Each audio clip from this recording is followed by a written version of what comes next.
Hello, this is First Fire Non-Assault Move. Welcome to the 35th video in the War in the East series. Let's get a situation report. It is now the third week of September. We have been fortunate enough to have solid ground, clear weather this turn. The Germans took full advantage, and the theme really is to attack in select spots across the front to keep the Soviets off balance and maybe have these minor attacks grow into something bigger. But the main intent behind it is to not allow the Soviets to build up forces in front of our main axis of advance like they are very capable of doing, like we saw outside of Vyazma when at the end of our turn, we see a handful of divisions in front of a breakthrough, and then suddenly there is a sea of Soviets in the very next turn.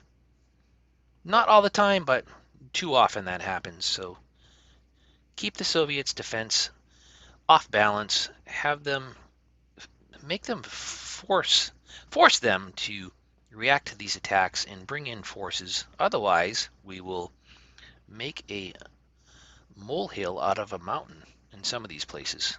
For instance, at one point, Pskov, we had a breakthrough and the Soviets rushed in forces. Then we are breaking through here a little bit. I'm sure the Soviets will pull in forces there, as we did in Vyazma at the very beginning of 1942 when we thought we were initiating our grand summer offensive for 1942, and that didn't pan out too well with the random weather hitting us pretty hard. But I think the strategy is working fairly well, and also I want to say that the the amount of losses we've inflicted on the Soviets is starting to show. I know that's hopeful thinking, wishful thinking, and is that even possible? But I believe it is. We look in general at the Soviets' defenses. They've committed light forces to this sector. Same could be said around Pskov. For a while, the front from Smolensk down to Bryansk and Sumy was very light, and now they've reacted to that puncture we had in their front here with 30th Panzer and 57th Panzer, along with supporting infantry.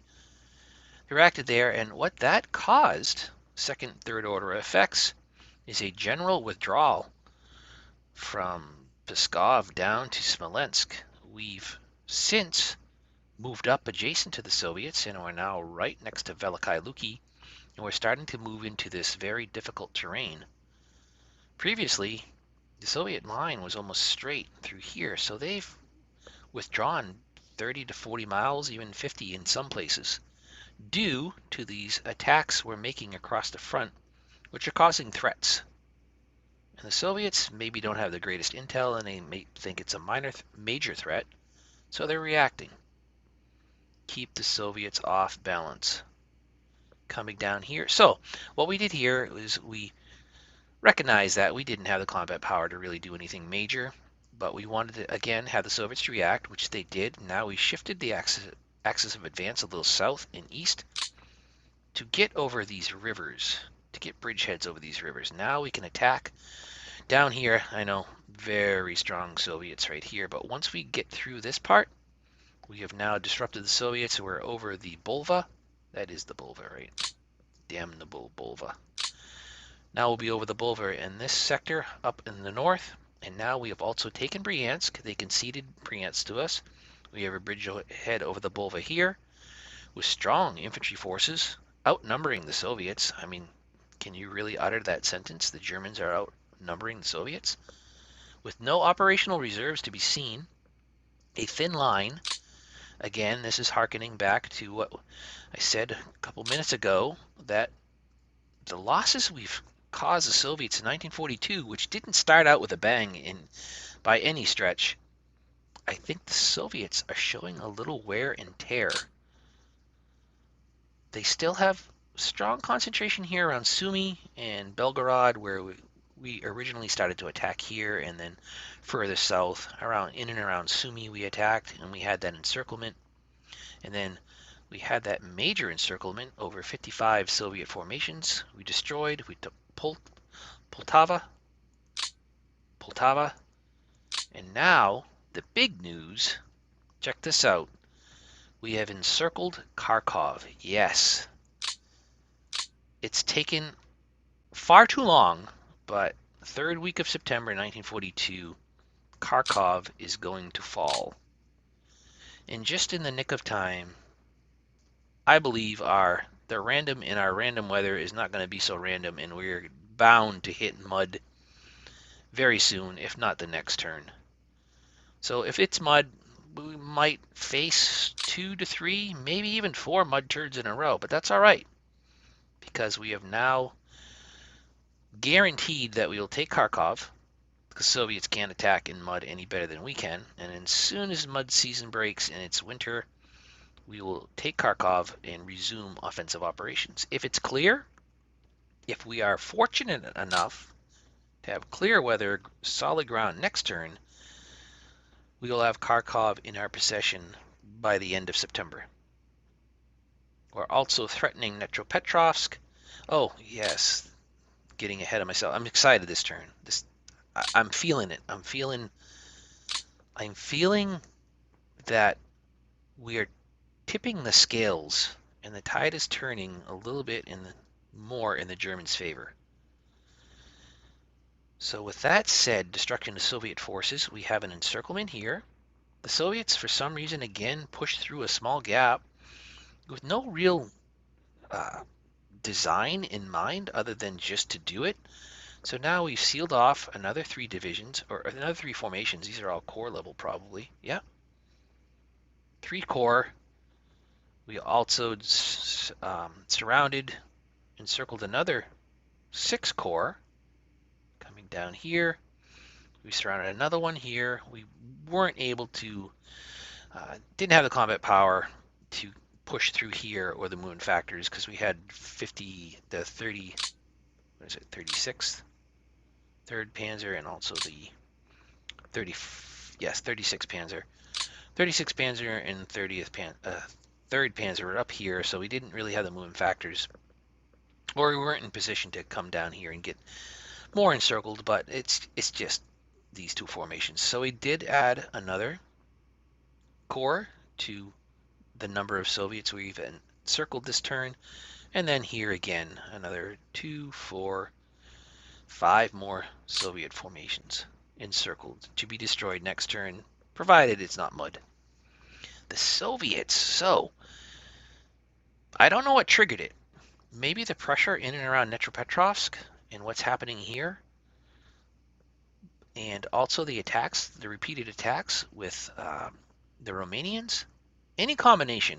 What the Soviets ended up doing is completely start a complete withdrawal all the way from Dnipropetrovsk south to the Crimea. It doesn't look like much, but just remember the sea of formations they had here, and it was almost a straight line from going east-west and then north-south, but now it's very disrupted front, fragmented, so we took advantage of that. And we're keeping the pressure on, absolutely. The Soviets are a little in disarray here in their withdrawal. I think they're going back to the Dnieper, but I imagine they have still strong formations in here, so I believe they'll continue to defend to the west of the Dnieper, but it looks like we may reach the Dnieper by the end of 1942. I know, far behind, nowhere near Stalino or Rostov or Voroshilovgrad. But now Kharkov, I'm delighted about that, and we might even threaten Belgorod next, and Sumy as well. So victory locations are adding up a little bit. 180. We're solidly in an Axis minor victory, on the cusp of a Axis major victory. 10 more points puts us in that category. So looking at that, okay, so 290 is an automatic Axis decisive victory. What that would mean, I think we'll be in the 220s, maybe even 230s, after taking Kharkov, Dnipropetrovsk, I think 1943 definitely is Zaporozhye. Oh, wrong one. Sorry about that. Zaporozhye. Zaporozhye.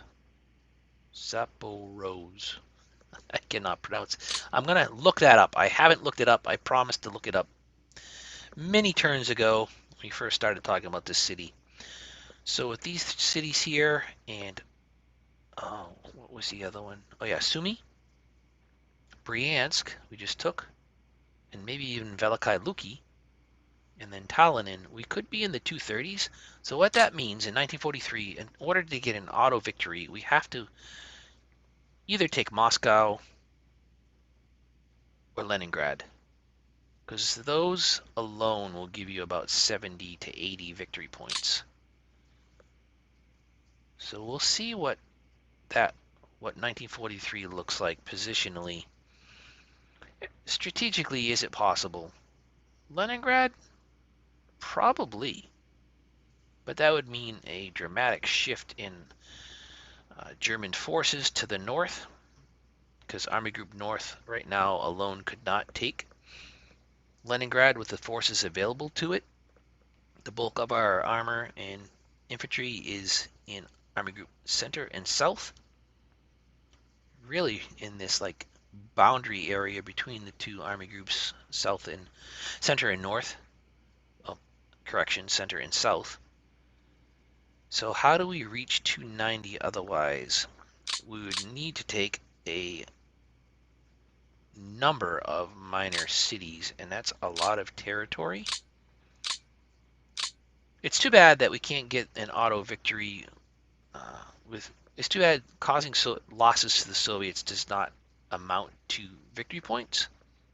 Because if we devoted 1943 as we did to 1942, destroying Soviet formations, I think we would be in a very strong position to win, have an auto win in 1943, because we are going to put on the pressure and pour it on and get a number of more encirclements. I almost guarantee it in 1943, which we plan to do anyways. Maybe we win in 1944 instead of 43 if we don't take Moscow or Leningrad. But if our plan pans out for 1943 and we destroy as many Soviet formations as I plan on doing, then the road to Leningrad or Moscow might be there for us.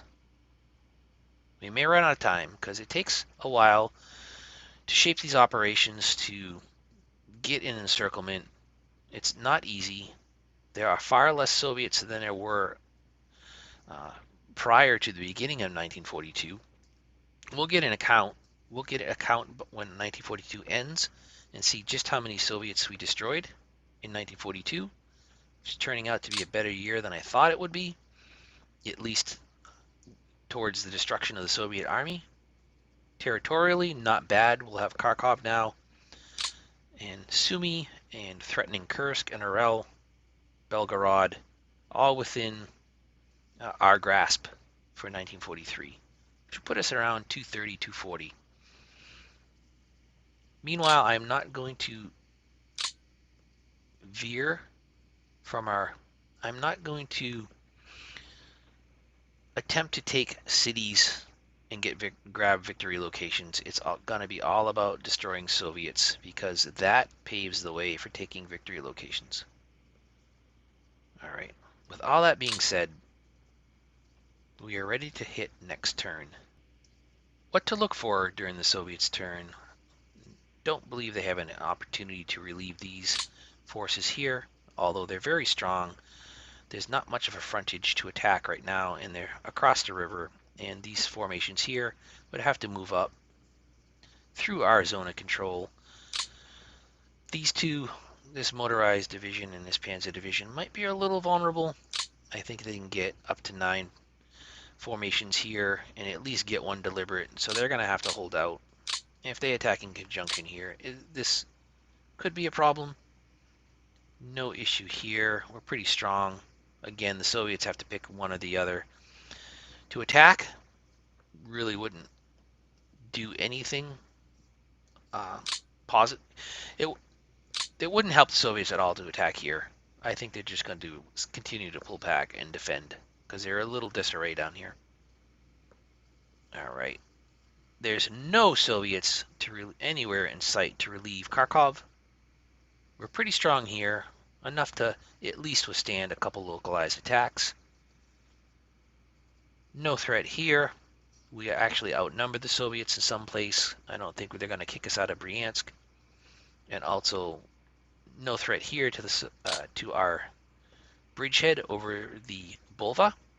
There's no way they're going to maybe push back this infantry division, but we're still going to hold this hex right here. And there's no threat right now. They're out of position. The Soviets, they'll probably come down and move adjacent. And from Veliky Luki up to Pskov, there's no threat going on. Here, this motorized division is a little out of place. And the Soviets do have some forces here still to bring down. Maybe we'll get an attack or two, and at worst, they'll make us withdraw. So really, it's those two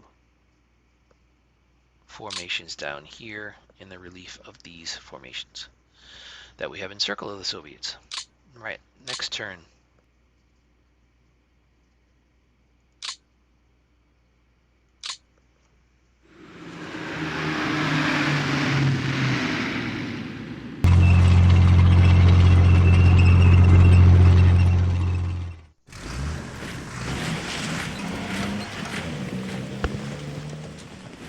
With the Dnieper before us, don't really have much of an opportunity to do any more damage to the Soviets here as they try to extract themselves. But still, it's good that they're this disrupted right now.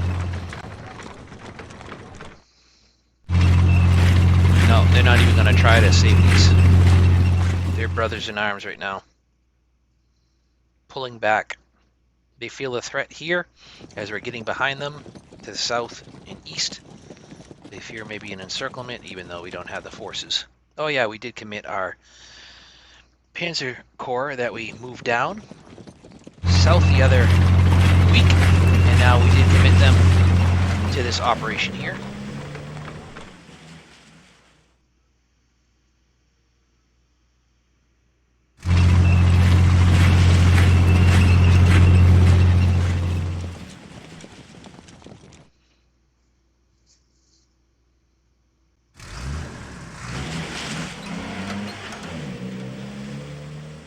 Possible general withdrawal. Soviets. Was there only two here? What did they do? Did they move one north to reinforce? I think they want to hold this position, and by the next week extract themselves. Oh, are they trying to move all this aircraft that's been staged here? I mean, what are they doing? Maybe for some later strategic bombing upon the Germans? I guess they're concerned about what's developing here, not knowing exactly what strength we're attacking with.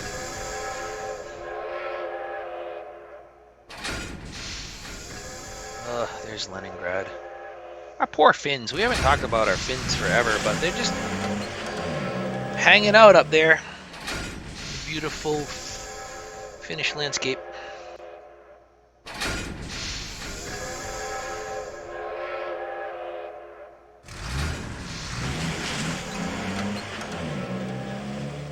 Oh.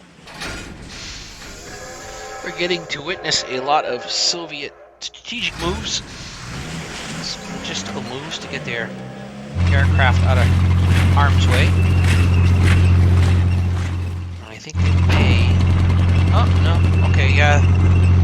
They massed up there. They may have conceded a crossing over the Mogi? Emajogi?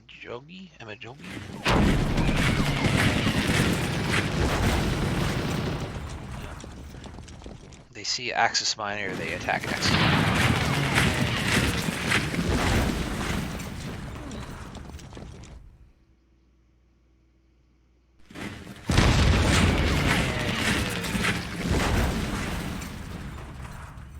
It's interesting.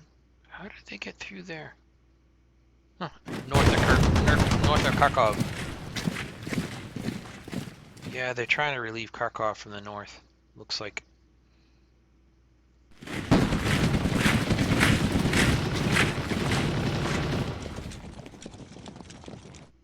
Trying to relieve those forces as well. Yeah, which they did actually. It's the first time.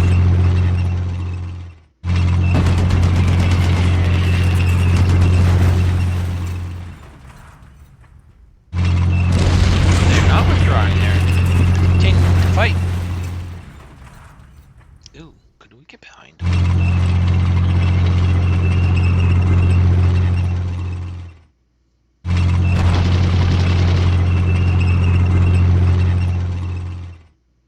Ah, they're trying to relieve those forces as well. Look at that! They're only going to make it worse for themselves. Very interesting.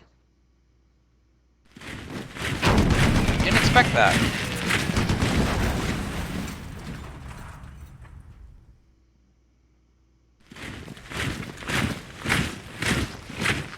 Too bad the Knepper's in our way in front of 3rd Panzer Corps and 36th.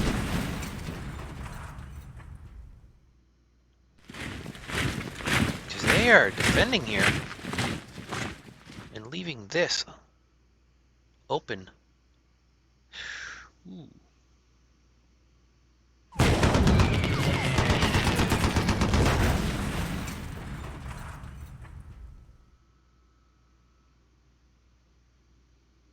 Hey, gotta hand it to the Soviets. They relieved 2 of their encircled brothers in arms.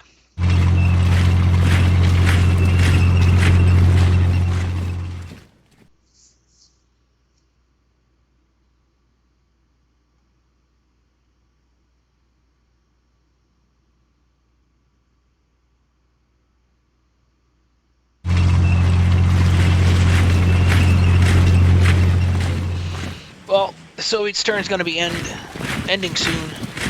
Will there be mud or no mud?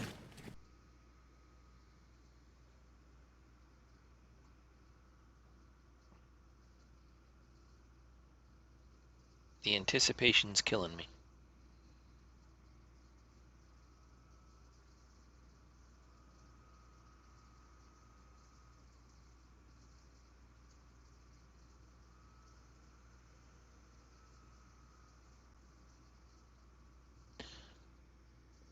Whoa, really? Is it going to be solid ground?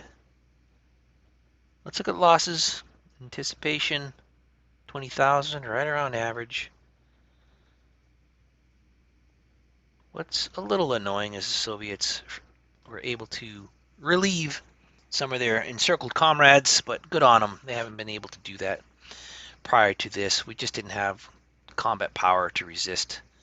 But by attacking and trying to relieve them, the Soviets may have put themselves in a more vulnerable position had they not just conceded. Yeah, I think they're scrambling, getting all hands to block this. No change along this front. No threat here along Smolensk sector. Ooh, they pulled out. They were very, very strong right here. Now not so much. Still have our bridgehead over the Sumy. Oh, the Bulva, I'm sorry. Yeah, they see Italians, they attack Italians. Looked a little worse here, but might be able to circle these Soviets. Although they were able to save their comrades. They didn't attack here. It looked like they had... Oh, what are they doing? At least an attack surface of 4 hexes on our this hex right here, which is only an infantry division along with the Slovakian mobile division. So yeah, I was surprised they didn't attack there. Instead they attacked here, which I don't know what the purpose was.